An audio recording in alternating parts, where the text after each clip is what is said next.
ne me connaissez peut-être pas, j'ai vu votre gang de YouTube. Moi pis Étienne, on ne sait pas l'aborder quand même assez privé. La réponse est oui, puis non, en fait, je vois personne, ça me stresse de vous dire ça. Je trouve que c'est un peu intrusif. C'est une orientation sexuelle, je parle pas tant de mes parents. On va embarquer dans le vif du sujet. Don't wanna play games out with the moves, don't wanna meditate, girl, with you it's hard. Fill in the blanks, text me back, throw me a kiss instead of them tricks. Don't make it hard. Bon, ça va bien. Bon, le grand mécanicien que je suis, je n'ai vraiment pas hésité des talents de mon père. Ben, je suis pas capable de poser à vite, mais en autant que ça tient, c'est ça l'important. Tiens, ni vu ni connu. But mind the flesh, we know how it goes, way down low.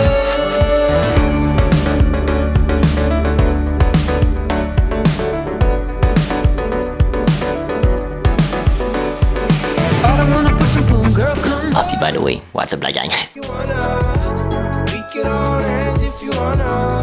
Hey, tell me what you wanna do.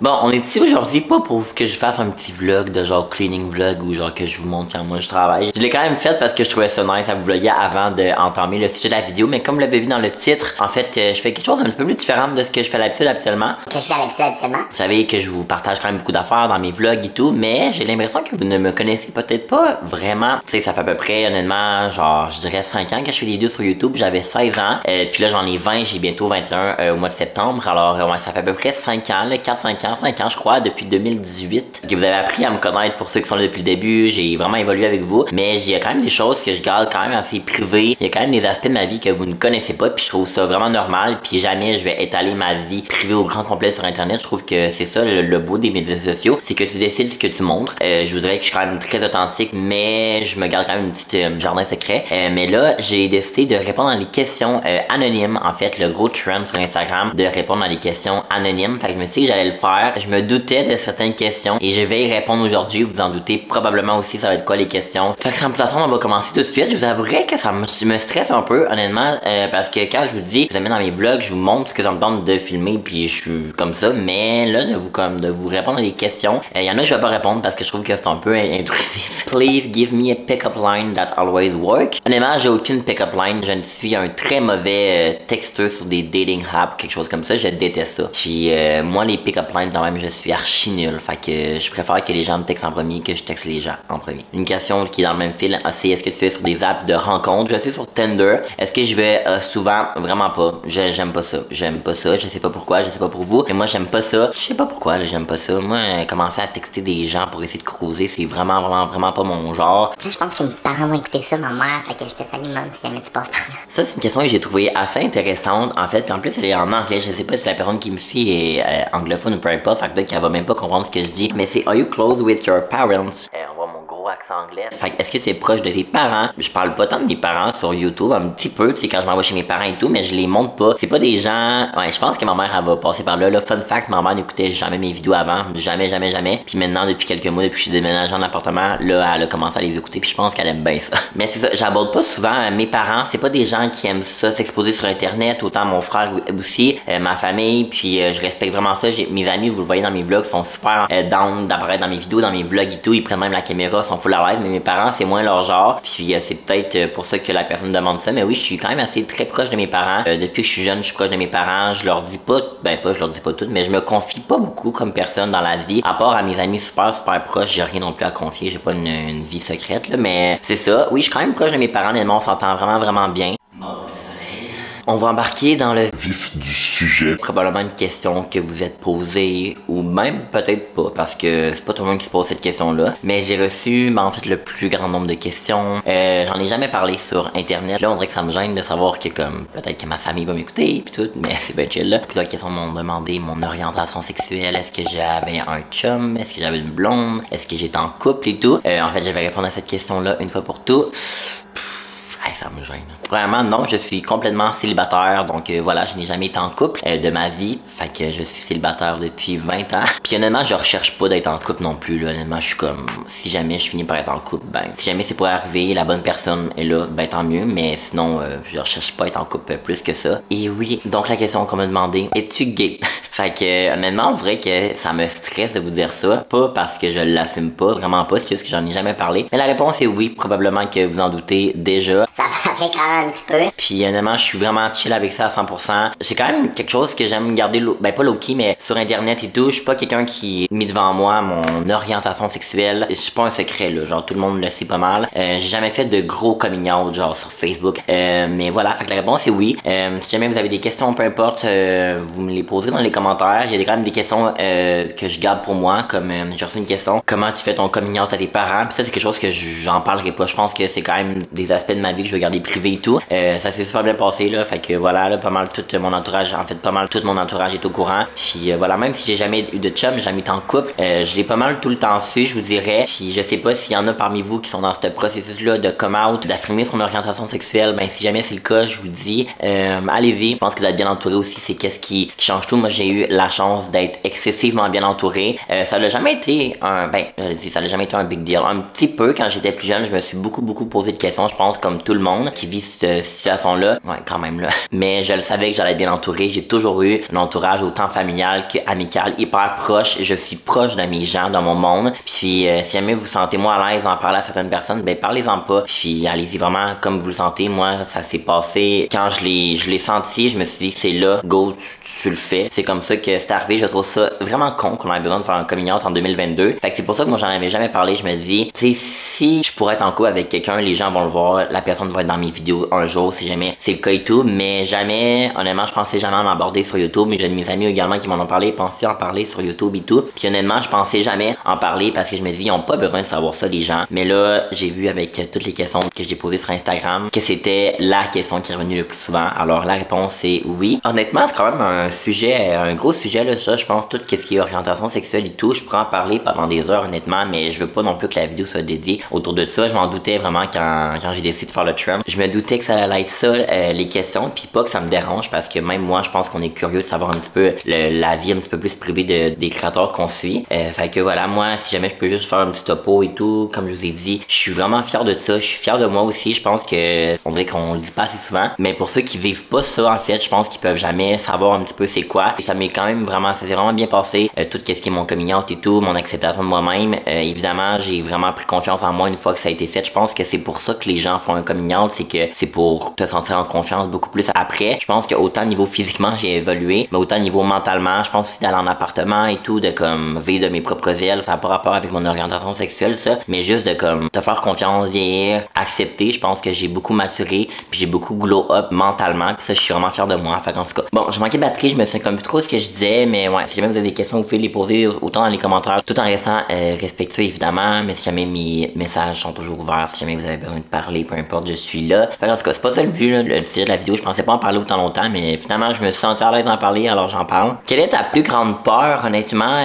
je vous dirais que ma plus grande peur, j'ai comme deux peurs dans la vie, qui est pas une peur comme mettons les araignées. Ben, les serpents, je tripe vraiment pas, là, je déteste les serpents ben raides, fait que peut-être ça, mais sinon mes deux plus grandes peurs, je dirais que c'est l'échec. J'ai peur d'échouer dans la vie, professionnellement parlant. Je suis quelqu'un de très carriériste qui veut réussir dans la vie, qui veut faire l'argent, qui veut être connu. Je parais peut-être imbu de moi-même, mais je veux réussir dans la vie. L'échec, en fait, que de pas atteindre mes objectifs de succès professionnel ou peu importe, ça c'est quelque chose qui me fait bien peur puis qui me stresse vraiment beaucoup, mais je crois en moi, je suis quelqu'un qui croit quand même en ses projets et tout. Et puis également, tu sais, c'est de comme de ne pas réussir puis de pas être fier de moi, c'est puis que les gens autour de moi sont pas fiers de moi, même si je sais que ça n'arriverait pas, juste que je me mets une espèce de pression et tout là. Et ensuite, c'est de perdre mon entourage, de perdre mes amis. Je suis quelqu'un qui est très proche de ses amis, très proche de sa famille. Ben, dans la vie, il faut que tu fasses des sacrifices, puis je le sais qu'il y a un moment dans ma vie qu'il va falloir que j'en fasse. Autant ça va être au niveau carrière, au niveau comme plus amitié, entourage et tout. Puis je le sais que mon plus grand rêve, c'est de réussir dans la vie. Ça paraît peut-être hyper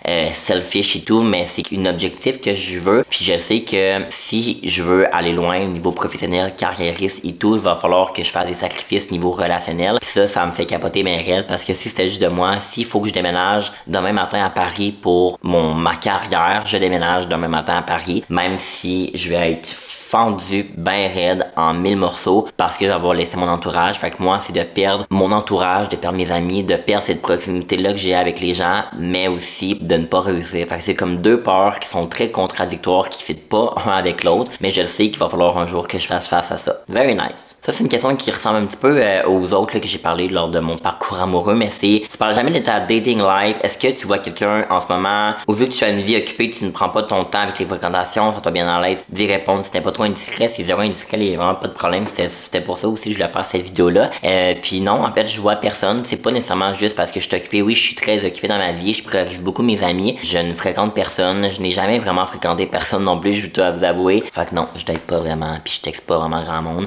Oui, parce que je suis occupé, mais aussi juste parce que je le fais pas tout court. Puis je sais pas pourquoi. Bon, ça c'est une question plus par rapport à YouTube et tout. C'est je demandais pourquoi vous êtes pas revu votre gang de YouTube. Est-ce qu'il est arrivé des petites frictions? J'ai comme l'impression qu'il y a certains YouTubers qui se sont retirés du groupe. Ça, honnêtement, je pensais pas l'aborder parce que je trouve que c'est tellement rien. Là. Mais en fait, l'été passé, on s'est vu quelques amis YouTube. Il y avait d'ailleurs Chloé que vous connaissez, il y avait Johnny Boyfriend, 456, c'est Myriam, il y avait 4 Charrettes. Puis on est allé chez Johnny et Boyfriend, qui a également une chaîne YouTube, que vous connaissez probablement. Puis on avait passé un full de bons moments. Puis honnêtement, je sais pas comment le dire, mais moi, j'ai jamais pensé que j'étais dans une gang YouTube comme mettons les YouTube besties là qu'on a connus il y a quelques années. Je sais pas. Puis non, il est rien arrivé à ce niveau-là. Je sais pas. Peut-être que vous êtes curieux parce que on s'est pas revu, mais j'ai pas plus revu Johnny. Puis j'ai pas plus revu 456. Tu sais, comme j'ai revu 4 Charrettes quand il est venu ici à Sherbrooke pour son travail, on est allé souper. Mais sinon, la personne que je vois le plus, c'est Chloé. Chloé, c'est véritablement une de mes très très bonnes amies, une de mes meilleures amies dans la vie de tous les jours. Puis c'est fou que c'est comme arrivé avec l'entremise de YouTube, mais tu sais comme les autres, c'est mes amis YouTube, puis je les aime vraiment beaucoup, mais j'ai pas la même complexité avec les autres, puis c'est rien de personnel, puis ils le savent qu'avec Chloé. Tu sais, Chloé, c'est pour vrai, je suis plus proche de Chloé des fois que de mes amis qui habitent à 10 minutes de chez moi, tu sais. Fait que voilà, mais non, il y a rien arrivé avec la YouTube Squad ou peu importe comment on pouvait l'appeler. Moi, je ne me suis jamais considéré comme dans une gang YouTube ou une conversation puis tout, mais je sais pas, on se parle encore un petit peu. J'ai jamais vraiment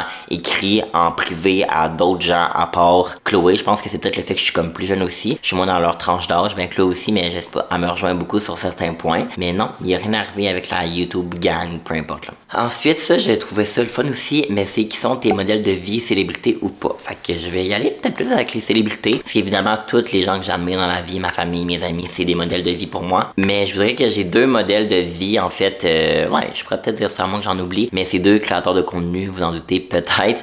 Mais américains, deux youtubeurs, en fait deux youtubeurs, deux femmes. En premier, il y a Alicia Mary, que je vous parle vraiment souvent, qui est une youtubeuse qui fait ça depuis, je sais pas, je pense genre 13 ans. Là. Fait que c'est vraiment beaucoup. Je la suis depuis vraiment longtemps, depuis que j'ai commencé à faire des vidéos sur YouTube. Puis honnêtement, j'ai toujours trippé sur elle.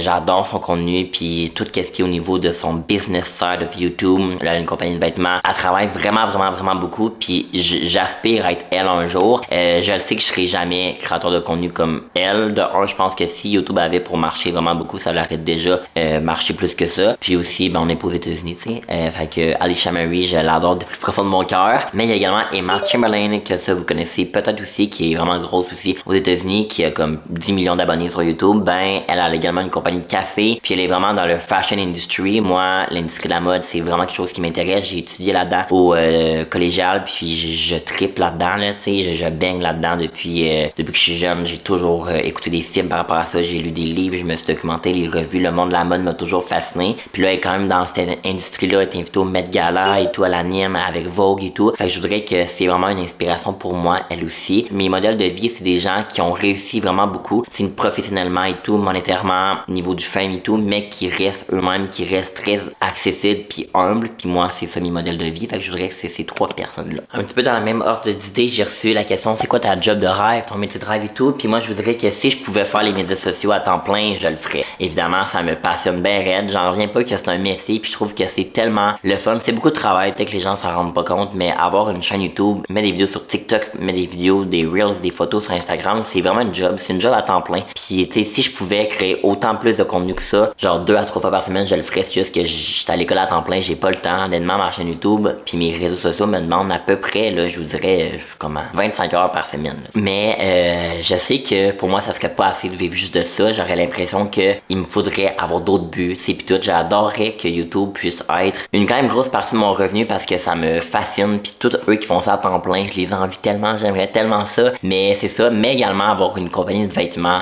sur le côté, une compagnie de je ne sais quoi, là, je dis vêtements parce que j'ai étudié là-dedans. J'aimerais aussi avoir un projet de podcast. Je suis quelqu'un qui veut faire beaucoup de choses, mais qui aimerait beaucoup également faire de la télé. J'en ai jamais parlé, mais moi, j'aimerais beaucoup animer. Peut-être, tu sais, comme plus, pas niveau comme TVA, parce que TVA Nouvelle ou quelque chose comme ça. Je trouve que ça, tu as moins ta place à donner tes opinions, mais comme être un animateur de télé, animer des émissions de télé, ça, je triperais ben raide. Sinon, tout ce qui est par rapport au monde des agences. Là, je fais mon stage en marketing d'influence à l'automne. Moi, je triperais avoir ma propre agence dans ce milieu-là, mais je voudrais que ma job de rêve, là, rêve, c'est de travailler pour Vogue USA à New York. Fait que rien de moins, c'est déménager aux États-Unis, faire la palette, hein, faire beaucoup d'argent, et puis travailler dans tout ce qui est les communications, tout ce qui est le marketing, la publicité, le visuel de Vogue, qui est un magazine hyper connu, un des magazines les plus connus au monde, de mode, puis ça serait de travailler pour eux dans les bureaux, être avec Anna Wintour, qui est comme la rédactrice en chef. Ça serait ça mon rêve, en fait, d'être rédacteur en chef de Vogue USA. Mais il me reste des croûtes à manger, mais en tout cas, fait que ça serait ça, plus faire les réseaux sociaux. En tout cas, j'ai vraiment beaucoup de projets dans la vie, comme vous en doutez probablement, fait que... Ouais. Bon, on revient au dating live. J'avais pas vu ces questions-là. Il y a quelqu'un qui m'a demandé possible de date si on est à Montréal. Eh bien, je déménage à Montréal au mois de septembre. Slide in my DM. Je sais pas si je vais mettre ça. Ça, c'est une question que j'ai trouvée vraiment intéressante, qu'on m'a jamais posée, autant dans la vie de tous les jours ou peu importe. Mais c'est malgré les ressemblances majeures au niveau physique, toi et ton frère, vous avez des personnalités très différentes. Alors, je me demandais, est-ce que toi et ton jumeau, vous êtes des jumeaux identiques ou fraternels? En fait, pour ceux qui le savent pas, j'ai un frère jumeau. J'en parle pas souvent parce qu'il est pas vraiment à l'aise avec les réseaux sociaux et tout. Mais ouais, j'ai un frère jumeau. Puis oui, on est jumeaux identiques. Je pense que le fait d'être des jumeaux, c'est pas juste par rapport à la personnalité qui doit être pareille. Je pense que c'est vraiment plus physique. Puis on est des jumeaux identiques. J'ai pas de photos récentes ensemble. On prend jamais de photos. Mais oui, je suis frère jumeau identique. Moi puis Étienne, on est quand même assez différents. Là, physiquement, on se ressemble quand même. Surtout quand on était comme plus jeune. Mais je vous dirais, personnalité, on est vraiment différents. Le total opposé. Là. Comme lui, il travaille sur la construction. Il va habiter proche de chez mes parents. Genre, s'il pouvait acheter le terrain à côté de chez mes parents, il ferait. Il va avoir une blonde, des enfants, petite vie typique de famille. Moi, c'est pas du tout le cas. Moi, je suis déménagé plus tôt. J'avais comme besoin de voler de mes propres ailes. Mon frère est beaucoup plus introverti que moi. Moi, je suis plus extraverti. Puis moi, j'ai de l'ambition. Pas que mon frère, il a pas d'ambition, mais plus niveau carrière. Moi, s'il faut que je déménage demain matin à Paris, je vais le faire et tout. Mais ouais, fait qu'en tout cas, on est très différents. On est quand même assez proches. On était plus proches avant, honnêtement, quand j'habitais chez mes parents parce qu'on vivait ensemble et tout. Avant, on était les meilleurs amis du monde. Là, c'est juste qu'on n'a pas beaucoup de points en commun. Fait qu'on se dit pas grand chose honnêtement, mais on s'aime beaucoup puis on s'entend super bien quand même. Donc voilà la gang, c'est pas mal ça les questions que je trouvais plus intéressantes à répondre. J'en ai reçu quand même d'autres, mais je trouvais que, je sais pas, c'était pas des questions vraiment, je sais pas qui étaient pas pertinentes, mais comme... C'est celle-ci que je voulais répondre, puis je me suis dit que les autres, je pourrais peut-être les garder quand je sais comme pas trop quoi dire dans un vlog ou peu importe. Fait que voilà, puis j'ai parlé vraiment plus longtemps que je pensais là par rapport à toute mon histoire du coming out ou peu importe. Fait que je vais arrêter la vidéo ici. Alors j'espère que ça va répondu à vos questions que vous posez. Sur ce, merci beaucoup d'avoir écouté la gang, merci d'être là. Honnêtement, je pense que je vous le dis pas assez souvent, mais je suis vraiment content de vous avoir. J'ai une belle communauté, une petite communauté, mais je suis vraiment content de ce que je fais et puis que ça vous plaise aussi. Fait qu'en tout cas, j'espère que si jamais vous n'êtes pas abonné, ben vous allez le faire parce que je crée quand même du nice contenu. Puis je mets vraiment beaucoup d'efforts. Puis j'aimerais ça que vous me suivez dans mes aventures au courant des prochaines années parce que YouTube n'est clairement pas fini pour moi. Bref, en tout cas, je vous laisse. Puis bien, on se retrouve très bientôt dans une prochaine vidéo. Bye bye. We can be friends if you wanna.